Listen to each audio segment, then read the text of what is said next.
अस्सलाम वालेकुम नाज़रीन। उस्ताद ताहू आपकी खिदमत में हाजिर है। Tabla player, music director, allrounder आपकी खिदमत में एक बड़ी स्पेशल अर्ज करने लगा हूँ। हालांकि मेरा नहीं बनता कि लोग जितनी भी तारीफ़ें करें मेरे बेटे की, वो बाप को कुदरती खुशी होती है, मगर उसने एक ऐसा रिकॉर्ड कायम किया है कि अपने ही गाने को उसने रिकॉर्ड उसका तोड़ दिया। लाहौर लाहौर है, इसने अभी एक अपना नया गाना जो प्रमोट कर रहा है, लाहौर जागदा है, वर्ड वर्ड आखदा है, लाहौर जागदा है, लाहौरिया का इश्क जागदा है। ये गाना इतना इस वक्त पॉपुलर हो गया कि मेरे बेटा दलेर है दिल्ली में, अल्लाह उसको सलामत रखे। वो भी हमारे पंजाब का राजा है, उसने गा के डांस करके भेजा है।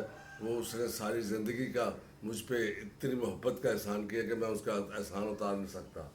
दूसरा ये कि उसने डांस किया और अपना दोनों दोनों भी गाएंगे, दोनों ये गाना इकट्ठे भी गाएंगे। और दूसरा ये है कि इस गाने के प्रमोशन से तारिक को इतनी इज्जत मिल रही है कि मैं इतनी उसकी इज्जत उसको मिल रही है, खुशी मुझको हो रही है। तो आप उसको देखें और सब्सक्राइब करें और इंशाअल्लाह ताला मैं आपकी खिदमत में फिर हाजिर होऊंगा। बड़ी बड़ी मेहरबानी, सलाम अर्ज़ करता हूँ। वर्ल्ड आखदा ए लोर जागदा ए, तेरी फकीरी ते शान रख दे।